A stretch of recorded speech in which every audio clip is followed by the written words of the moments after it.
नमो नमः छात्रों। आर्ष विद्यालय से मैं निधि श्रीवास्तव एक बार फिर से संस्कृत की इस कक्षा में कक्षा 10वीं के छात्रों का स्वागत करती हूँ।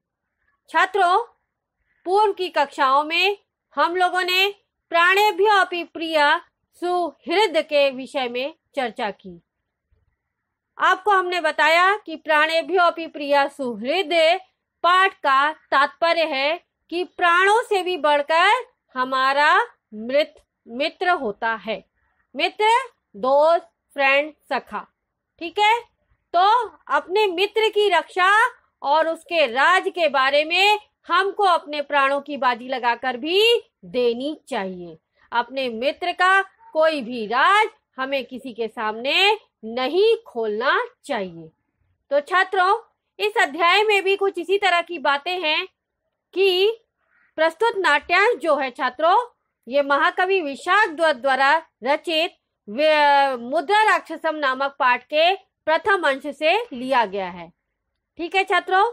और छात्रों, यहाँ पर नंद वंश का विनाश हो रहा है और उसके विनाश करने के लिए जो चंद्रगुप्त का राज्य है उसमें जो वहां पे राजा वगैरह हैं वो नंद वंशियों का खोज कर चुनाव कर करके उनका विनाश कर रहे हैं।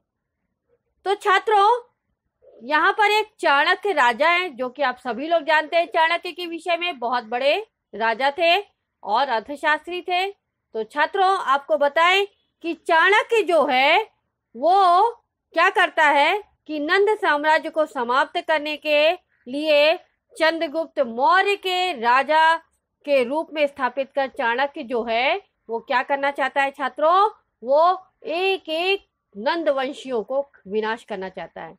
तो छात्रों, चाणक्य को सूचना मिलती है कि अमात्य राक्षस का जो मित्र है जो कि मणिका श्रेष्ठी है, यानी मणि रत्नों का जो व्यापारी है, उसने क्या किया है, चंदन दास, उसका नाम है चंदन दास, और उसके घर में अमात्य राक्षस जो कि चाणक्य का दुश्मन है, नंद वंशियों का राजा है, तो वहां का मंत्री है। तो चंदन दास का वह मित्र है और इसलिए चंदन दास ने उसके कुटुंबियों को अपने घर में छुपा के रखा है। तो ऐसा चाणक्य को सूचना मिलती है। तब प्रस्तुत नाटक में चाणक्य और चंदन दास के बीच में वार्तालाप होती है। तो उसमें चंदन दास अपने मित्र राक्षस के विषय में चाणक्य को कुछ भी नहीं बताते हैं और चाणक्य द्वारा मृत्यु का भय दिखाने पर भी चंदन दास अपने मित्र के और उसके परिवारजनों की सुरक्षा करता है। मतलब उसको किसी भी प्रकार का डर नहीं होता है। छात्रों, मित्र की रक्षा करते हुए राजदंड भी वो हंसते हंसते सहर्ष स्वीकार कर लेता है। अपने मित्र के लिए प्राणों को न्यौछावर करने को तत्पर चंदन दास अपनी मित्रता का एक जीता जागता उदाहरण प्रस्तुत करता है। तो छात्रों, चंदन दास के अपने मित्र के प्रति निष्ठा देखकर चाणक्य उसकी तुलना राजा शिवी से करते हैं, जिसके बारे में यहाँ पर इस अध्याय में चर्चा की जाएगी।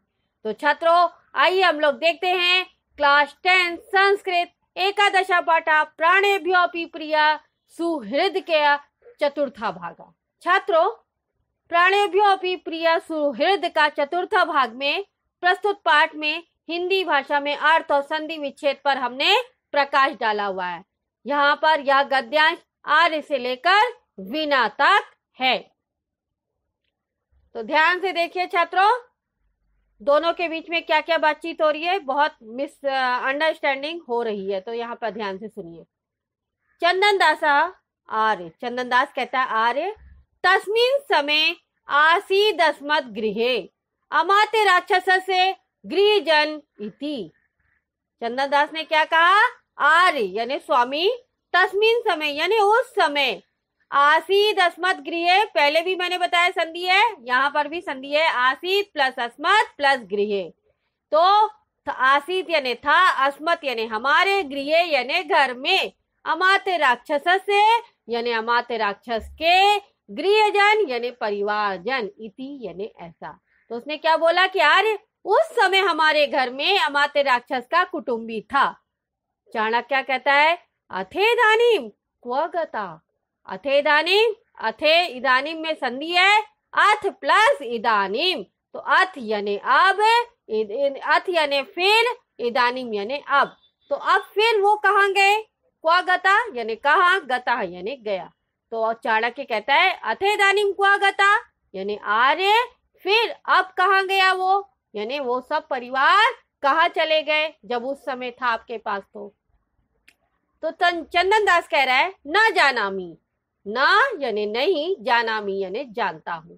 तो चंदन दास कह रहा है मैं नहीं जानता हूं।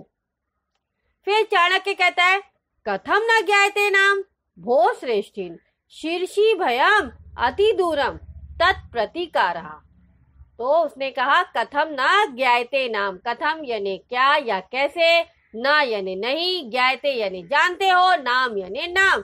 तो कैसे नहीं जानते हो नाम, वो श्रेष्ठिन हे श्रेष्ठी, शीर्षि यानी सिर पर से, भयम यानी डर बना हुआ है, अति दूरम यानी बहुत दूर है, तत्प्रतिकारा संधि हो रही है, तत् यानी उसका, प्रतिकारा यानी बदला।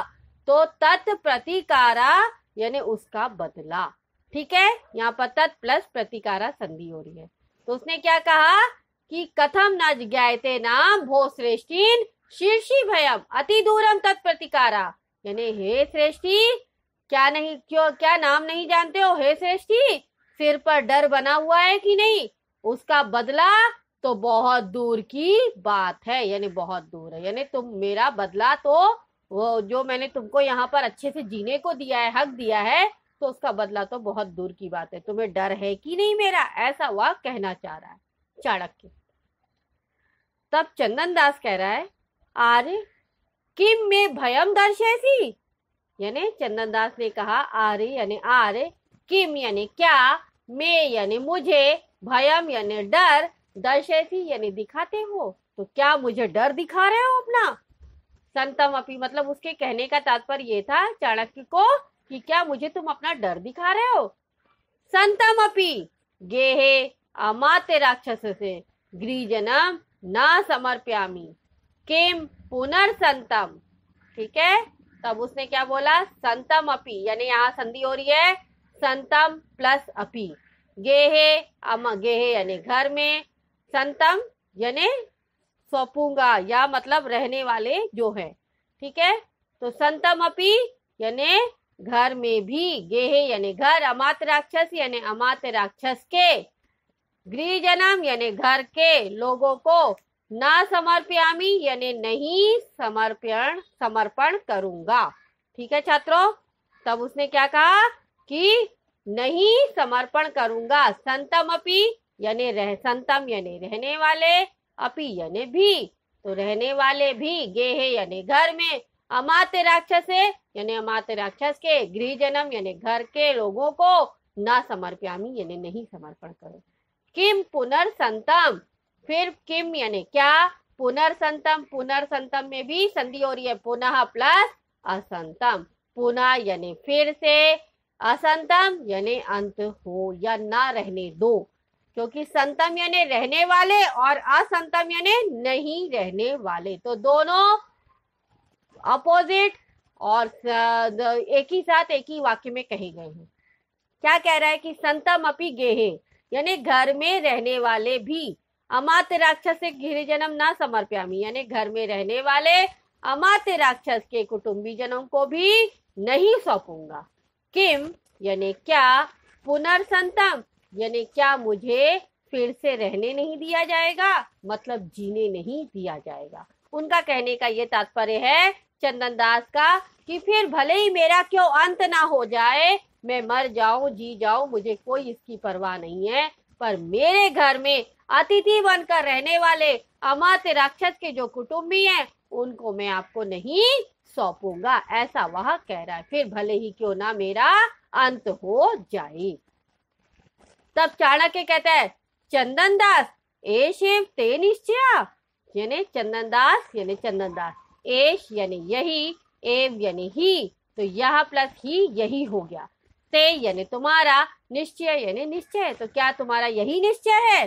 तो चंदन दास कह रहा है बाढ़म एश एव में निश्चय, बाणम यानी हाँ, एश यानी यह, एव यानी ही, तो यही, में यानी मेरा, निश्चय यानी निश्चय है। तो उसने क्या कहा, बाणम हाँ मेरा यही निश्चय है, मैं उनको तुम्हें नहीं सौंपूंगा। तब चाणक्य कहता है स्वगतम, यानी अपने आप में मन में बोलते हैं जैसे लोग, तो उसको कहा जाता है स्वगतम संस्कृत में। साधु यानी बढ़िया, चंदन दास साधु, तो उसने क्या कहा, अपने आप में बोलता है बढ़िया, चंदन दास बहुत बढ़िया। और एक श्लोक होता है, तो श्लोक सुन लीजिए छात्रों। सुलभेष्वर्थ लाभेशु पर संवेदने जने का इदम दुष्करम कुर्यादिदानीम शिविना विना। ठीक है छात्रों, ये श्लोक उसने बोला। तब छात्रों आपको मालूम है कि श्लोक का संवाद करने के लिए हमको संस्कृत में क्या करना पड़ता है, हमको उसका अन्वय करना पड़ता है। ठीक है छात्रों, तो यहाँ पर हमको अन्वय करने के लिए कुछ नियमों को देखना है, जो कि हम पिछली कक्षाओं में आपको बता चुके हैं कि अन्वय करने के लिए हमको श्लोक की पंक्तियों में कर्ता, कर्म, क्रिया और उनके विशेषण को उनकी अन्य विभक्तियों के साथ में एक निश्चित क्रम में रखना ही अन्वय कहलाता है। तो हमें श्लोक को उसी ढंग से रखना होता है। तो यहाँ अन्वय देखिए श्लोक का छात्रों, पर संवेदने अर्थ लाभेशु सुलभेशु इदम दुष्करम कर्म जने विना कह कुर्यात।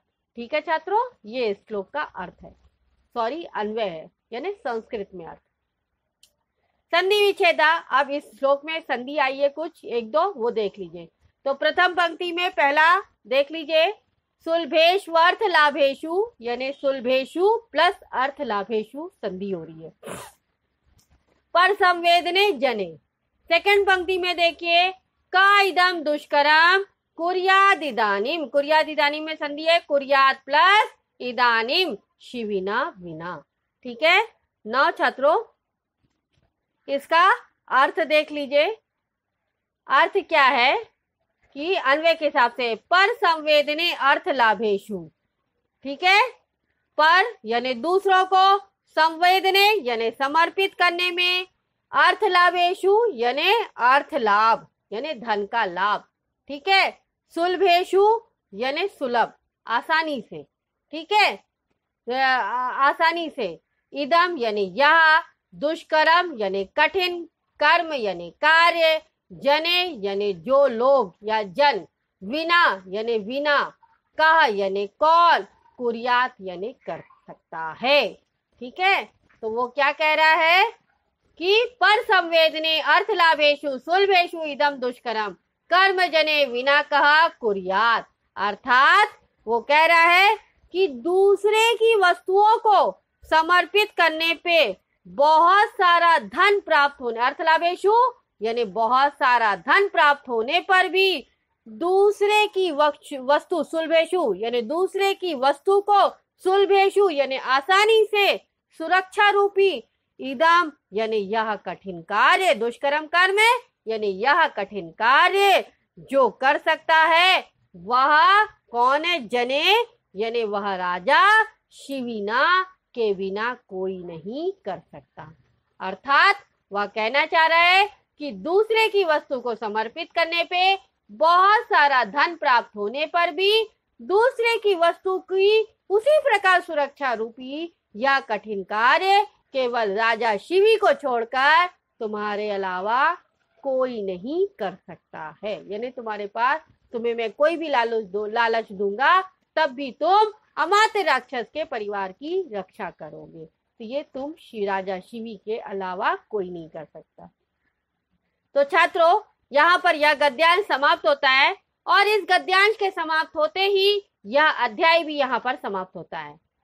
इस गद्यांश पर हमने कुछ प्रश्नोत्तर तैयार किए हैं, तो उन प्रश्नोत्तर को आप देख लीजिए जो कि सिंपल इजी हैं, आप इसको आसानी से कर सकते हैं। तो ना आपको पता है कि प्रश्नोत्तर 3 प्रकार के होते हैं, एक पदेन, पूर्ण वाक्यन और निर्देशानुसार। तो एक पदेन उत्तरन देखिए छात्रों, चंदन दासम कह भयम दर्शयति, यानी चंदन दास किसका भय दिखाता है, किसको भय दिखाता है, तो चाणक्य। चंदन दास से तुलना केन सा कृता, यानी चंदन दास की तुलना किसके साथ की जा रही है, तो शिवना के साथ, यानी शिविना राजा के साथ। नौ पूर्ण वाक्य उत्तर देखिए छात्रों। चंदन दासा किम निश्चयम करोति, यानी चंदन दास क्या निश्चय करता है?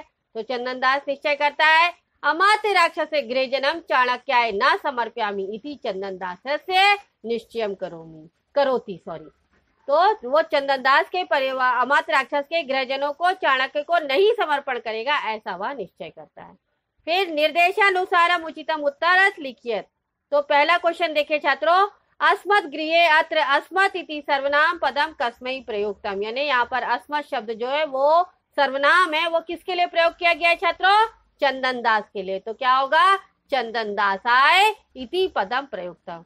नाउ सेकंड क्वेश्चन देखिए छात्रों, मंत्री इति पद से पर्याया पदम किम, मंत्री इति पद से इसका सिनोनिम्स वर्ड यहाँ पर क्या प्रयोग किया गया है? तो अमात्य। तो अमात्य इति पर्याय पदम अस्ति। तो छात्रों इसी के साथ यह गद्यांश यहाँ पर समाप्त होता है।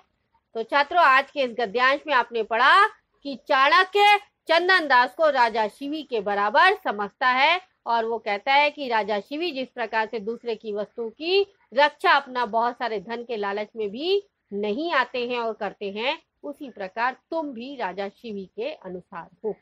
तो छात्रों आज का यह गद्यांश आपको कैसा लगा आप जरूर बताइएगा। आपको इस गद्यांश में कोई भी डाउट है तो आप आश विद्यालय के ऐप को लाइक करके क्वेरी में जाकर अपना डाउट पूछ सकते हैं। मैं आपका जवाब जल्द से जल्द दूंगी। तब तक के लिए धन्यवाद छात्रों। नमो नमः।